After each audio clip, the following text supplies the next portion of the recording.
Hablemos del valor de lograr algo juntos.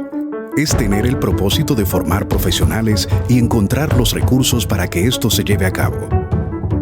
Es asumir la misión de ofrecer una mejor salud y tener un apoyo para brindarla.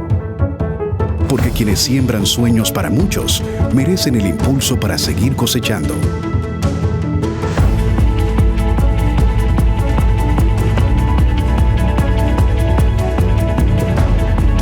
Con tus proyectos y nuestros aportes, juntos impulsamos el desarrollo del país. Bandex, Banco de Desarrollo y Exportaciones.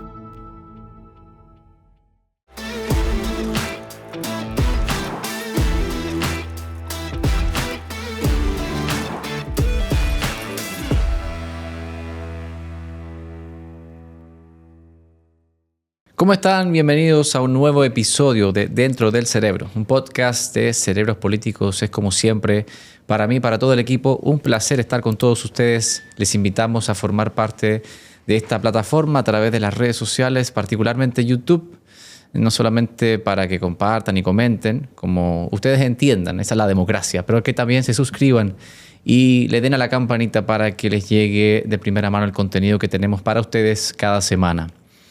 Hace 10 años exactos, en mayo del 2014, este señor, que a pesar de su juventud tiene mucha más experiencia de lo que pudiera aparentar, tomó una decisión drástica: salir del partido que lo había formado como político, donde había presidido la juventud y había jugado un rol protagónico en la campaña presidencial del año 2012.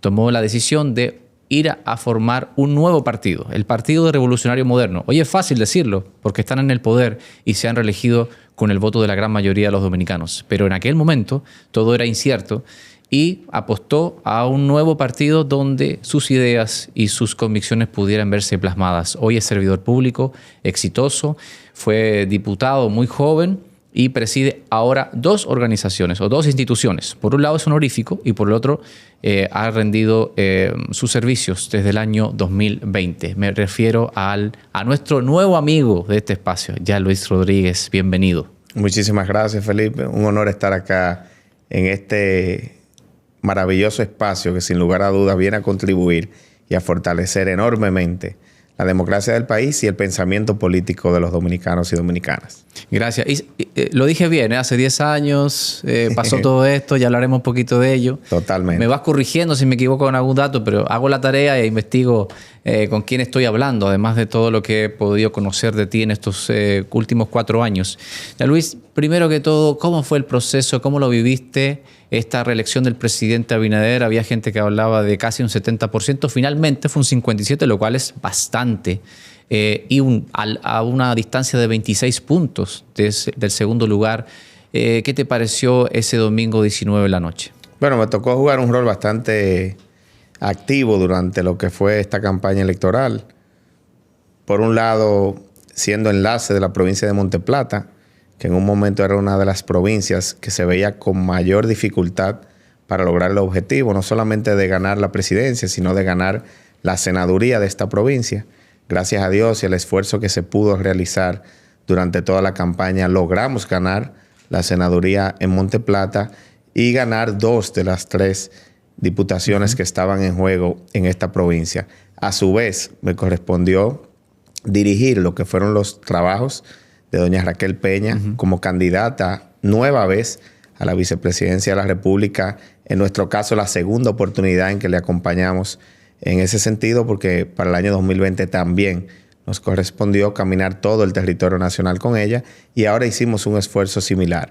La verdad que fue una campaña, desde mi punto de vista, atípica en muchos aspectos. Nosotros estábamos acostumbrados a hacer campañas largas de aproximadamente un año y medio, y pasamos a hacer una campaña que su duración fue prácticamente 3 meses o 4 meses entre la elección del candidato presidencial, que no hubo campaña posterior a su elección, sino que inició básicamente entre enero y febrero ya con la escogencia de la candidata vicepresidencial, que repitió en la fórmula, como ya todo el pueblo dominicano conoce. Una campaña que no tuvo el mismo ritmo a nivel de desplazamiento, de movilizaciones, sino que fue corta y quizás con menos esfuerzos de los que estamos acostumbrados.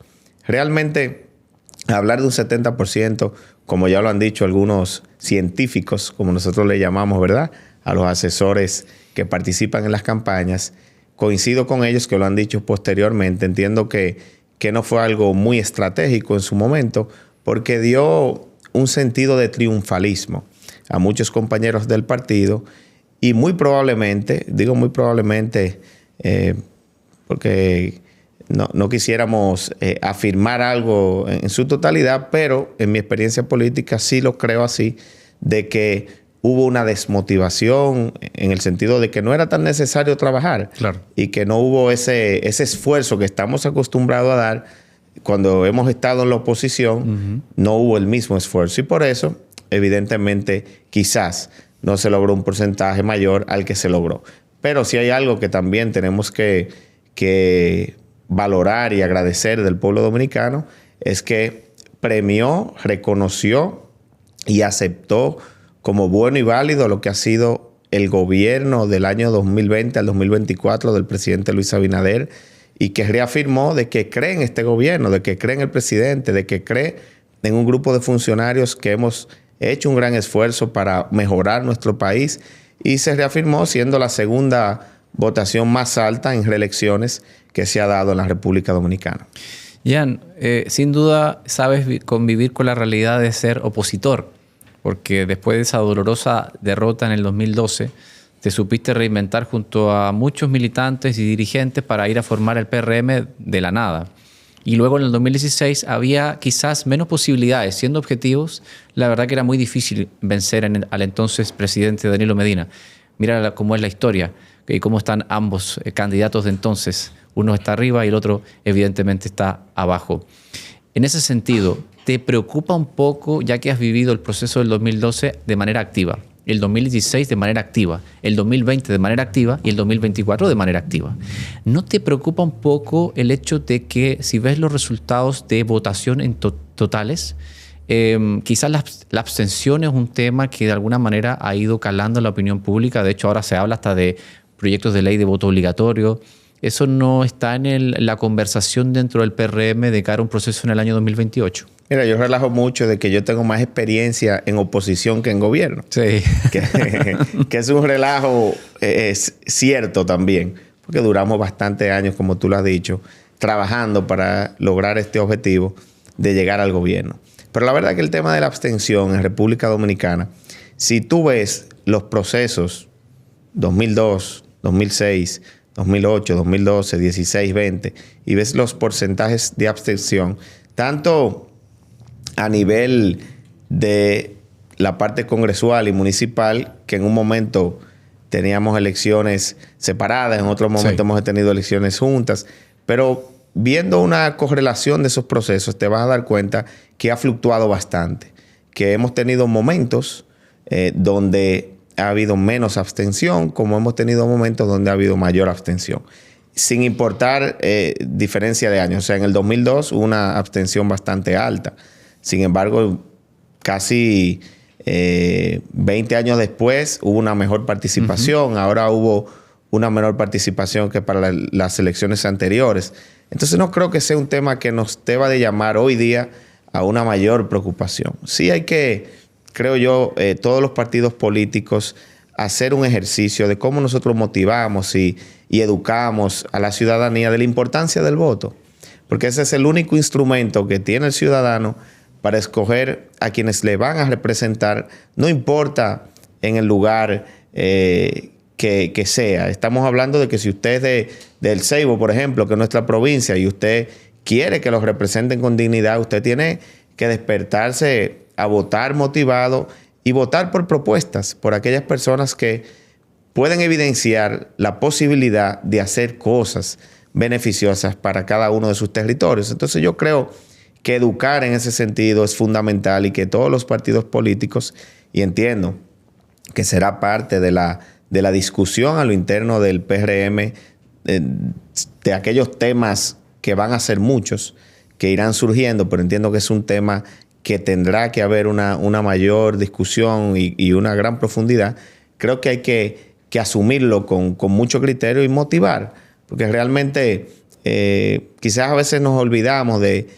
que a la gente hay que orientarla, que hay que permanentemente decirle las cosas que son necesarias para que puedan tener quizá una participación más activa en este tipo de actividad. Y yo sé mucho de eso porque motivar el voto joven, a mí que me tocó ser presidente de la juventud de un partido... De ambos, del anterior y del actual. El último quizás del PRD unido y el primero de lo que fue el nacimiento del PRM. Y la juventud es la más apática para votar. Y nosotros hacíamos bastantes ejercicios de contacto, de conversatorios, buscando integrar y dar las herramientas a los jóvenes de por qué, de por qué hay que votar. Y eso pienso que es algo que no es un compromiso solamente del PRM, que es el partido de gobierno, sino de todos los partidos, porque eso evidentemente fortalece la democracia y es algo que no podemos perder. Jan, yo sé que hay muchos temas interesantes de tu gestión gubernamental, pero que tengo que aprovechar porque estoy con un animal político, como diría Aristóteles. La noche del 19, el presidente Abinader dijo algo que llamó poderosamente la atención y ha sido tema de conversación en las semanas siguientes. Por ejemplo, a mí incluso me preguntan en espacios diferentes, ¿fue un error o no el hecho de que el presidente Abinader dijera, para mí en particular, te respondo de inmediato, fue música para mis oídos, en un país donde cuesta mucho respetar la institucionalidad? El presidente Abinader fue claro en que respetaría la Constitución. Es decir, estaba diciendo que no va a buscar una modificación constitucional que le permitiese, en teoría, aspirar a un tercer periodo de manera consecutiva. De inmediato se abre la llave de precandidatos presidenciales. Por lógica, un político está construido para eso. Pero en estricto rigor, como los norteamericanos bautizan a los presidentes de salida, un lame duck, como el pato cojo, porque obviamente va de salida y va perdiendo un poquito de poder conforme pasa el tiempo. Fue un error del presidente Abinader decir que de inmediato que no va a aspirar, disipando cualquier duda, eliminando cualquier expectativa y abriendo quizás una situación donde los precandidatos pueden de alguna forma descontrolarse conforme se acerque el 28. Mira, yo pienso que es un paso interesante, como muy bien tú has dicho, distinto a lo que estamos acostumbrados en la República Dominicana a que suceda, donde si vemos los últimos presidentes que hemos tenido, ninguno había dicho en la historia de este país lo que dijo el presidente, mucho menos que fuera un tema de conversación del primer día en que se ganan las elecciones.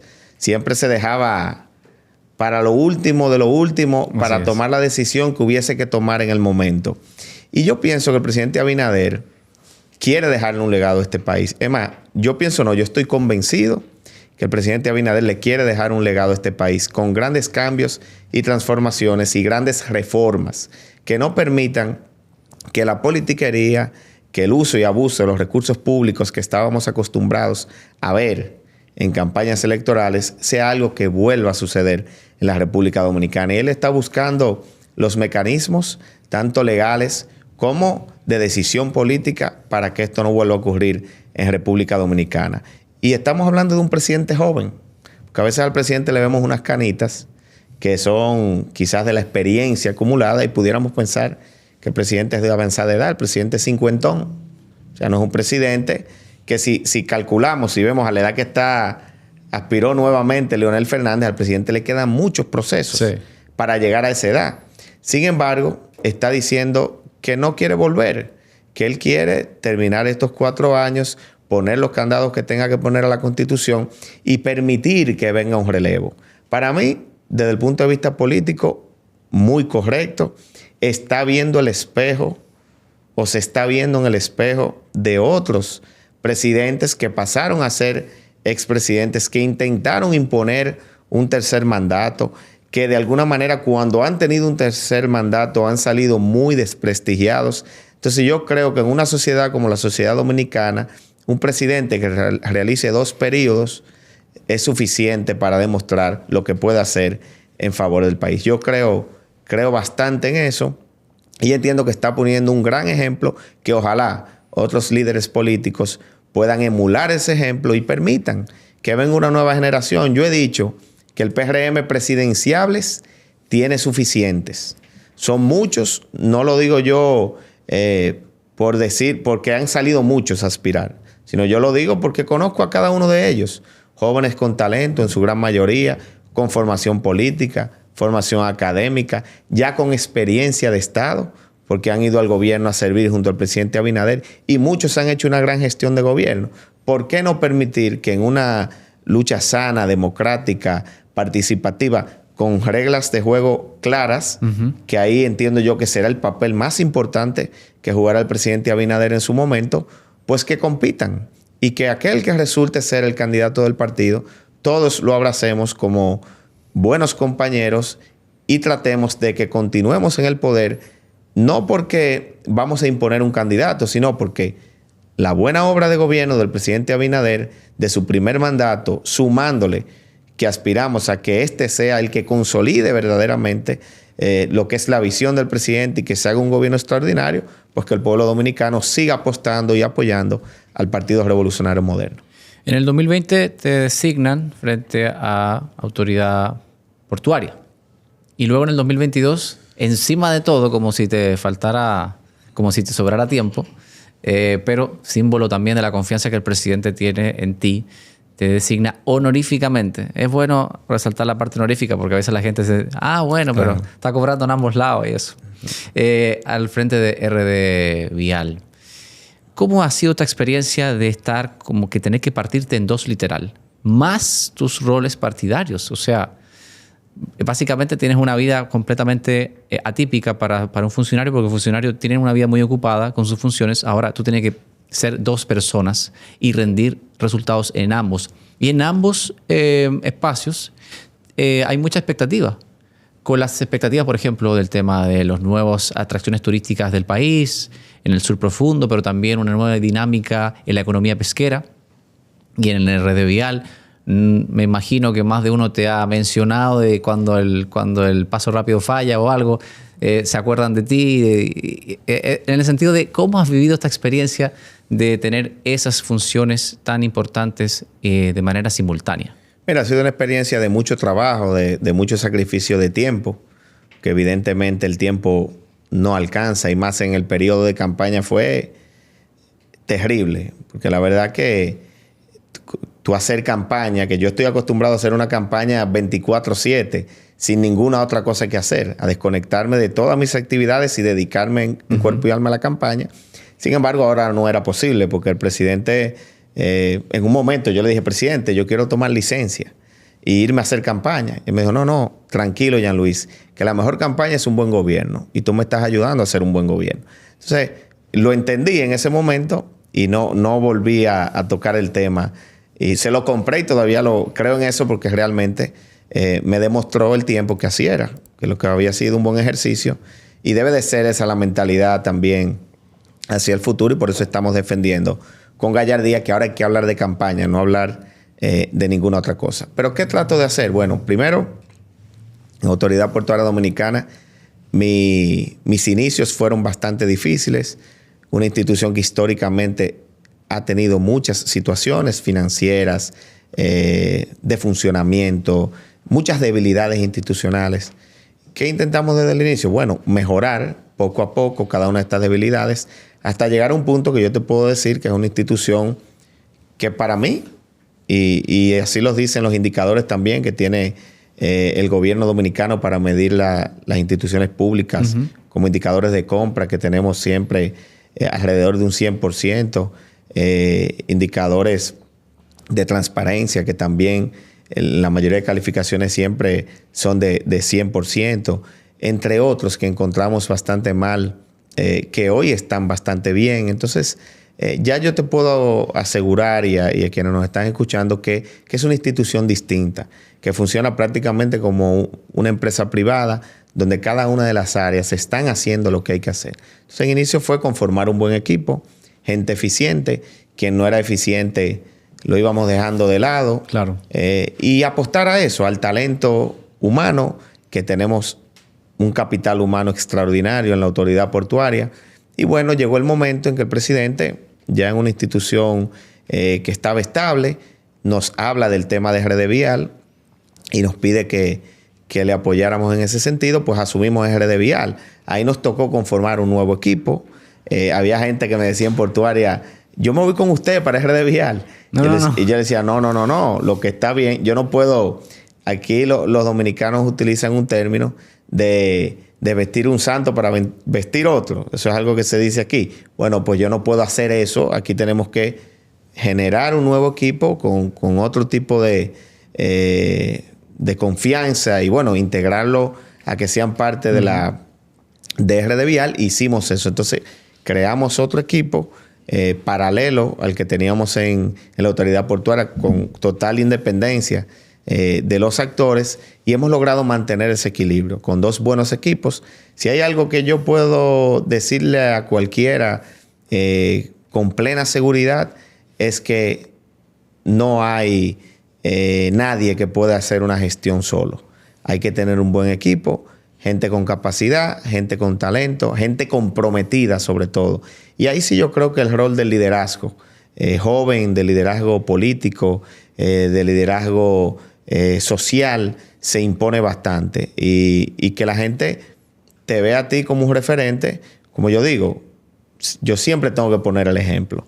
Y trato de poner el ejemplo. Y si yo trabajo de lunes a lunes, no tengo fines de semana, no cojo vacaciones. Cuando los directores míos me piden vacaciones, les digo, pero yo no cojo vacaciones. ¿Y por qué tú me pides vacaciones? Entonces uno va motivando, generando esa confianza, esa dinámica. Y creo que la gente se compromete a un nivel un poco más allá. Yo sé que hay gente que a veces en sus funciones se toma atribuciones, toma decisiones bastante importantes para la institución y a veces se arriesgan en algunas cosas, y es porque quieren darle un buen resultado a su director, que saben que quiere también hacer las cosas de manera correcta. Jan, el 16 de agosto inicia un nuevo periodo gubernamental.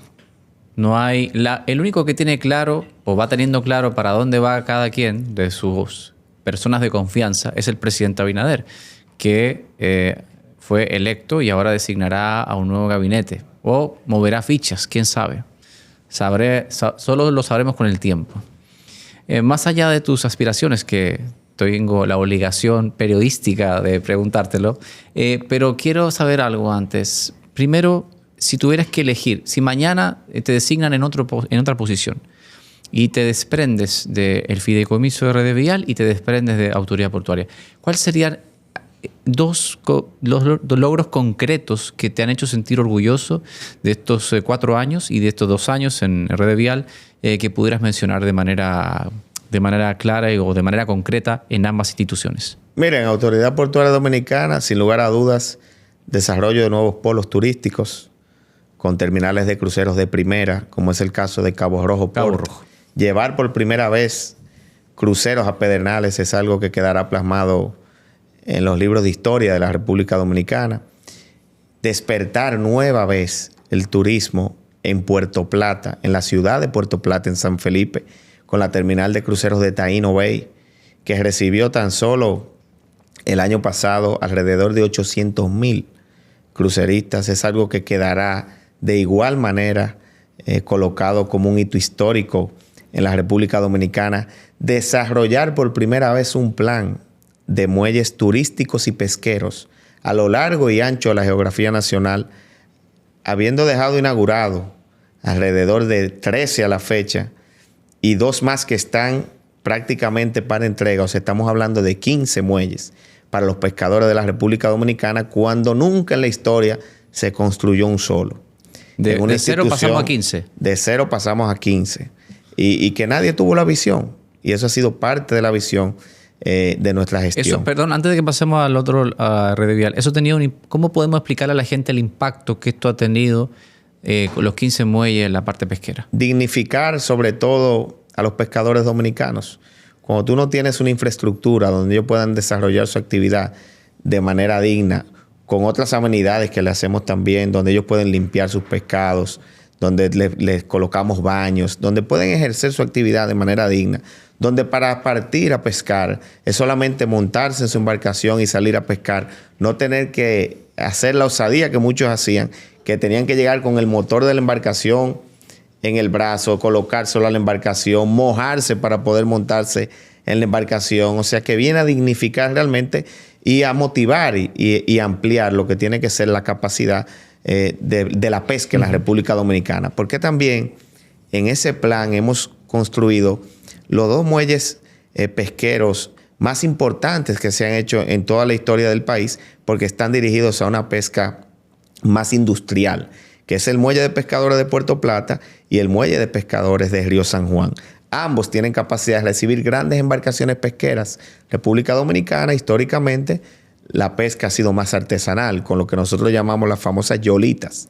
Ya sí, no. Correcto. Ya estos 2 puertos pesqueros que yo te estoy hablando son para grandes embarcaciones pesqueras que pueden salir a aguas internacionales con los debidos permisos y que realmente nosotros podamos tener una pesca industrial en la República Dominicana, que es algo a lo que debemos de apostar al futuro. O sea que esos son 2 legados innegables, así como rescatar financieramente una institución que tenía 2 décadas perdiendo dinero y hoy le está dejando beneficios al Estado que en lo que va de mi gestión rondan los 600 millones de pesos, algo que ha sido histórico y nunca había pasado en la autoridad portuaria. En el caso de RD Vial, pues yo pienso que el mayor legado será haber de alguna manera contribuido a que en República Dominicana se entienda que hay que evolucionar, que no podíamos quedarnos en las estafetas de pago solamente y en esa minoría de carriles de paso expreso o de paso rápido, que era la cultura y la norma en la República Dominicana. Aquí se ampliaban más los carriles de efectivo y se reducían los carriles de paso rápido. Y nosotros tomamos una decisión que fue controversial en su momento. Así es. Cuando dijimos, vamos a ampliar, por ejemplo, las Américas, que tenía 2 carriles de paso rápido y tenía 12 de efectivo, que nosotros dijimos, no, ahora van a ser 7 y 7. 7 de paso rápido y 7 de efectivo. Y eso fue una bomba nuclear. Casi una catástrofe. Sí. Sí. Y nos dieron, como decimos en buen dominicano, mucha piña en algunos medios de comunicación. Sin embargo, el tiempo nos dio la razón. Nosotros tuvimos en este año, en la Semana Santa, récord de tráfico en todas las estaciones de peaje. Y no hubo congestionamiento. Y eso se debió precisamente a lo que ha sido ese incentivo y esa motivación del paso rápido. Pero no se queda ahí. El plan está diseñado para que eso se siga ampliando. Seamos nosotros u otro funcionario, que yo tengo el compromiso de que si no somos nosotros y hay alguien más, también transmitirle parte de estas ideas, porque estoy convencido que esa es la ruta a seguir, y es una ruta que vamos a apoyar y que ya está en camino. Nosotros estamos invirtiendo, y ahí también será parte del legado que vamos a dejar en RD Vial, una suma importante de recursos en el tema tecnológico, de cambiar todo. Ahí toda la infraestructura que nosotros encontramos, así como el tema de hardware, era bastante obsoleto. Estamos hablando de computadoras del año 2007, de antenas de lectura que rondan el año 2006, 2005, cuando ya hoy estamos en el año 2024 y tenemos tecnología de punta. Se han ido adquiriendo y vamos a entrar en un proceso, y se va a ver en los próximos meses, donde vamos a colocar, por ejemplo, antenas que han sido adquiridas recientemente, 200 antenas que tienen una capacidad de lectura de hasta 430 kilómetros por hora, que evidentemente me decían, quien nos la presentó, me decía, ustedes no tienen vehículos que anden a esa velocidad. Digo, no, que lo tuviésemos, no pueden andar a esa velocidad. Pero entonces eso va a ser para nosotros el gran legado, lo que es la transformación y modernización de los peajes en República Dominicana. Porque de hecho es un tema preocupante, la seguridad de no solamente de las autovías o de las carreteras, por la cantidad de imprudencias que ocurren, ¿no? Que es un tema de supervisión, un tema de educación y un tema de punitivo, vamos a decir. ¿Te ha dolido, Jan, las críticas de algunos sectores o de algunas personas con respecto al tema de Cabo Rojo, que se muelle, que eso no estaba listo, que qué ha pasado con el tema de la llegada de los cruceros o no? ¿Y te ha dolido cuando te criticaron tanto por implementar el paso rápido? Mira, dolerme como dolerme, no. Yo pienso que el que está en política y ha pasado tantas cosas y tantas situaciones personales, familiares, uno se adapta. Uno como que se acostumbra a las críticas, quizás diferente a otros actores. Yo tengo amigos, por ejemplo, que vinieron al gobierno por primera vez, no eran políticos y lo sufren mucho, lo sufren bastante. En mi caso no te diría que lo sufro.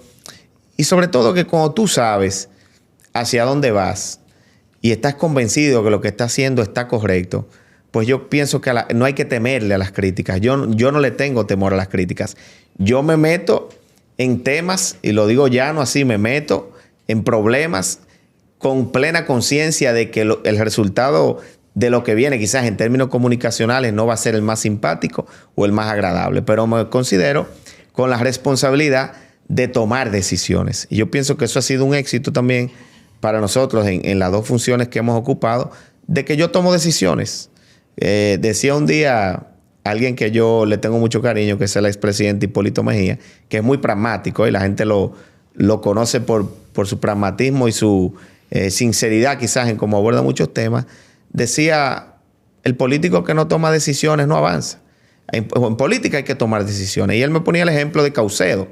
Me decía, Mienjao, porque me decía así. Decía, Mienjao, usted sabe que cuando ahí donde usted está, a mí me tocó en mi gobierno aprobar el puerto de Caucedo. Y todo el mundo se oponía. Se oponían los hoteleros, se oponían los sindicatos, se oponían. Ahí todo el mundo estaba opuesto a que se hiciera Caucedo. ¿Usted se imagina hoy este país sin Caucedo? Y entonces yo aplico lo mismo. ¿Usted se imagina en 10 años los peajes sin pasos rápidos? Entonces yo sabía que generaría crítica. Yo sabía que tendría situaciones, pero ese es el camino. Y no podemos mirar atrás. Entonces yo pienso que Cabo Rojo igual, bueno, crítica de que no han llegado cruceros. Bueno, han llegado 2 en lo que va de año. Aspiramos a que antes de que finalice el año lleguen varios más.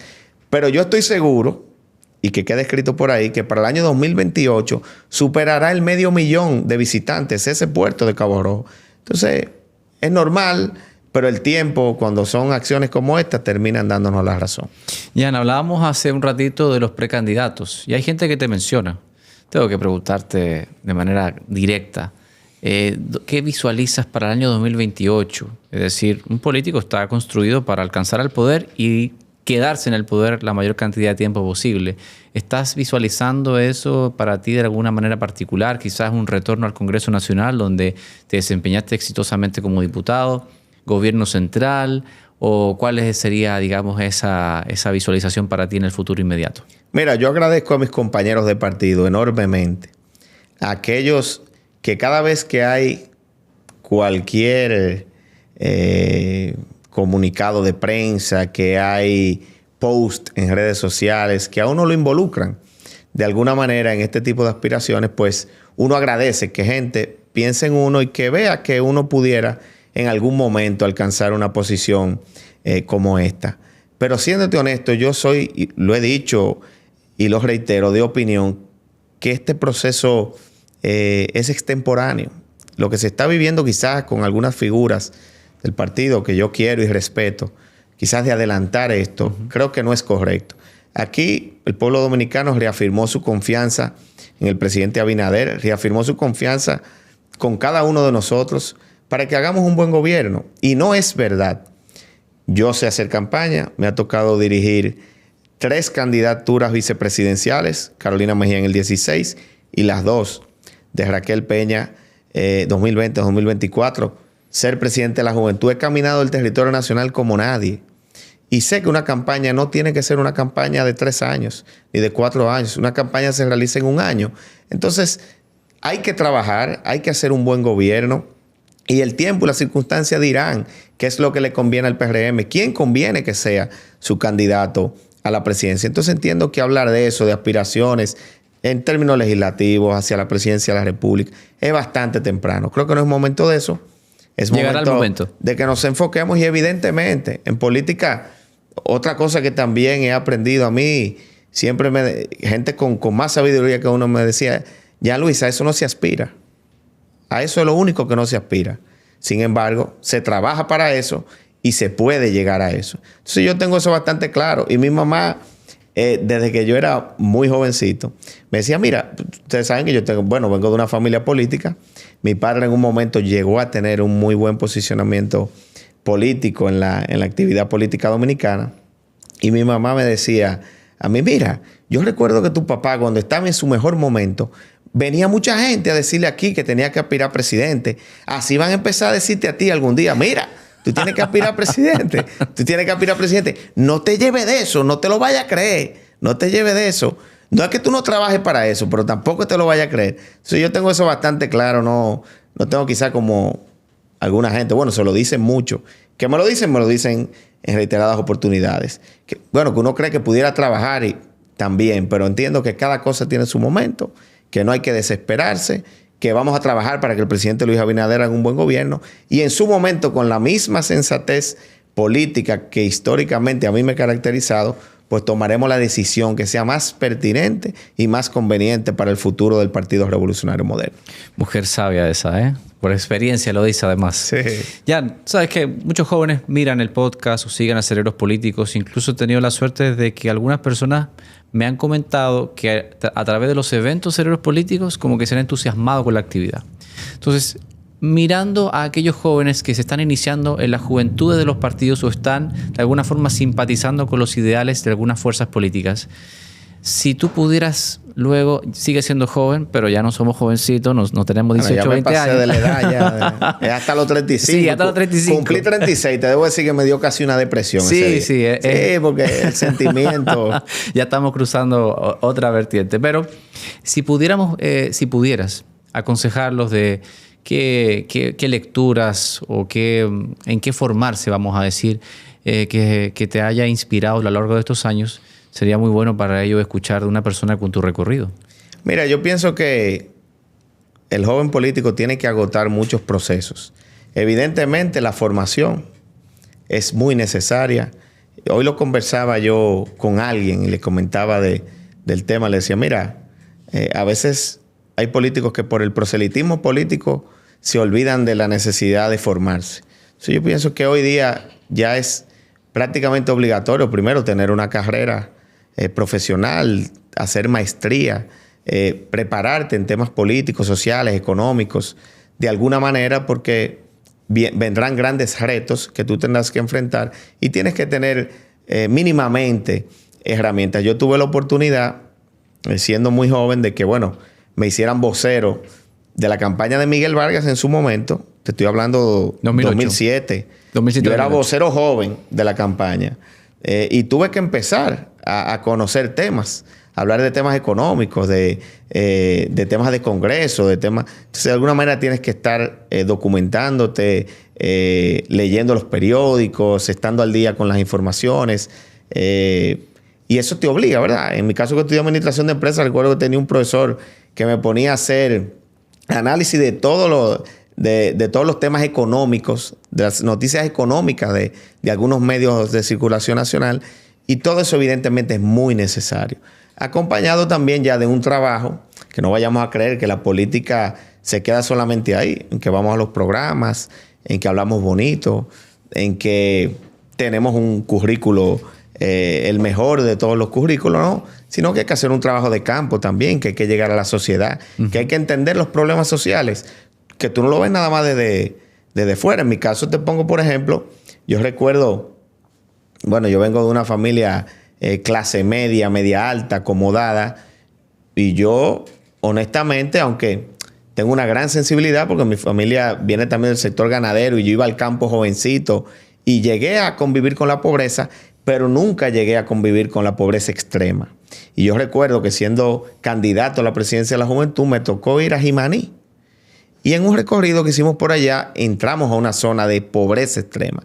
Y lo que yo vi ahí, te puedo decir que despertó en mí un sentido social muy distinto al que yo tenía. O sea que si tú no sales de la burbuja, te quedas en tu ambiente acomodado, no conoces eso, entonces tampoco vas a tener la capacidad de enfrentar ese tipo de problemas. Entonces yo pienso que quien es joven, además de la formación, la preparación, tiene que tener ese contacto. Y evidentemente, siempre estudiar, mantenerse actualizado.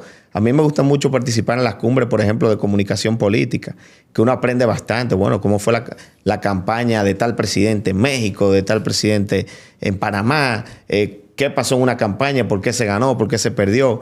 Yo leí un libro que a mí me gustó bastante, que es una versión mejorada del Príncipe, que es el nuevo Príncipe, de Dick Morris, que fue asesor de los Clinton en los Estados Unidos. Otro libro que se llama 100 peldaños al poder. Estoy hablando, bueno, a los políticos que ven esto, que se los recomiendo también, que es un libro de Jaime Durán Barba, enfocado en un libro de Joseph Napolitan, que se considera el padre de verdad, de la consultoría política. Y te da tantas herramientas para tú entender la actividad política. Hay otro que se llama Juegos de Poder, que me encanta, de Dick Morris, que son libros que para el político te brinda muchas herramientas. Yo recuerdo, por ejemplo, para que tengas una idea y algo que le ha pasado a los partidos en el país, en ese libro de Juegos de Poder de Dick Morris, hay un capítulo que se llama básicamente que no subestimes las diferencias internas dentro de los partidos políticos. Y el ejemplo que ponen fue una división del PRD en un momento, que a él le tocó trabajar en una campaña aquí, que fue la de Jacobo Magluta, y él decía que todas las encuestas daban ganador a Jacobo. Sin embargo, Jacobo perdió las elecciones. Y era porque él decía que ellos mismos como asesores que le tocó trabajar en su momento, pues subestimaron la crisis interna que había dentro del partido. Entonces son tantas herramientas que me gustan las biografías, porque creo que tú te ves en el espejo cuando tú lees una biografía de Abraham Lincoln, bueno, la cantidad de veces que aspiró a la presidencia de la República, todo el proceso que tuvo que agotar, cómo era un candidato perdedor, cómo llega, un tema de resiliencia. Entonces son tantos elementos que creo que la juventud que participe en política debe de entenderlo, conocerlo y adentrarse en un mundo que es bastante bonito, pero de mucho sacrificio. Así es. Y por último, y que no lo quiero dejar, que hay que aguantar. Porque he visto muchos buenos talentos jóvenes dentro de mi organización política que se han ido quedando en el camino. Que yo los veía hace 10 años con una proyección extraordinaria y abandonaron sus sueños porque quizás se desilusionaron de que hubo maltratos, de que hubo golpes, de que hubo... Eso sí hay que tenerlo claro. Nos van a dar sin piedad.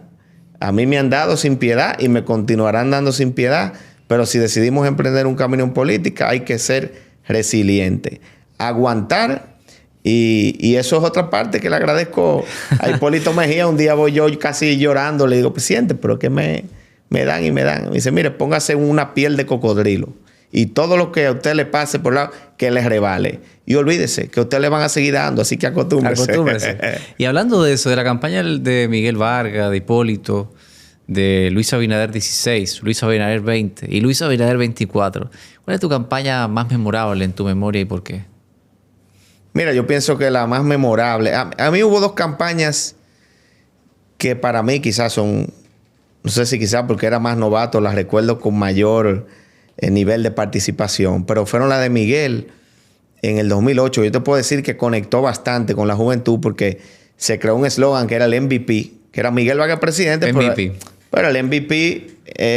Most Valuable Player. O sea que tiene un significado que conectaba con la juventud y bueno, y todo el mundo sabía lo que era un MVP en el béisbol, claro, en el baloncesto. Entonces, fue como muy innovadora con la juventud. Yo recuerdo un spot que Miguel salía bateando y sacaba la bola del estadio. Y la verdad que conectó bastante y uno se identificó bastante con esa campaña. Además de que se hizo un trabajo enorme. Todas las encuestas daban al PRD en esa época muy mal. Habíamos salido en el 2004 con una muy baja valoración.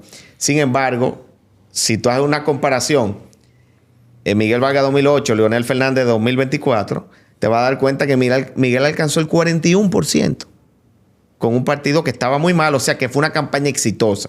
Se perdió, pero fue muy exitosa porque, bueno, Leonel llega a 27 y pico, 28%. O sea que fue muy exitosa y sobre todo la coyuntura y el momento de la época. La del 2012, de igual manera, fue muy contagiosa. Se pegó el eslogan de Llegó Papá. Llegó Papá. Eso fue... Todo el mundo era llegó papá. Había una papamanía. Fue muy fuerte para nosotros porque la verdad que esa nunca se pensó que se iba a perder. Pero ahí caemos en lo mismo. Es un tema de no cometer errores en una campaña, de una serie de situaciones que se dieron además del uso indiscriminado en su momento de recursos públicos. Pero para mí esas dos campañas son campañas inolvidables, de mucha experiencia. Yo pienso que en cada proceso tenemos que aprender de los errores que se cometen. Y bueno, no vamos a ser infalibles, pero pero tratar de aproximarnos a lo más que se pueda a la perfección, porque las campañas son muy delicadas. Tú puedes estar como estaba Hipólito, que le llevaba más de 30 puntos a su contendor más cercano y perder unas elecciones. Eso es posible. Hay gente que dice, bueno, es imposible. No es imposible. Entonces, por eso es importante uno entender cada uno de estos procesos, asumir las equivocaciones y los errores para no volverlos a cometer. Pero para mí esas dos campañas fueron extraordinarias. Como tú decías, el 16 fue una campaña que la dábamos perdida de alguna manera, aunque se trabajó como si la fuéramos a ganar, porque eso sí tiene, y yo se lo decía a alguien, le decía, eso sí tiene el PRM históricamente nosotros como dirigentes. Habían partidos ahora que participaron que porque entendían que no iban a ganarse, se retiraron prácticamente, en algún sentido. Sí. Algunos, tú veías que no tenían ese ánimo. Yo digo que nosotros en eso nos parecíamos como a los vikingos, que sabíamos que íbamos a perder la vida en la batalla, pero dábamos nuestro mayor esfuerzo. Y eso es algo que yo les reconozco a nuestro partido. Y el 20, esa fue una campaña muy buena, muy estratégica, donde enfrentamos el poder y logramos vencer. Y evidentemente el 24 ya lo vimos hace un momento y te di mi perspectiva de ese proceso.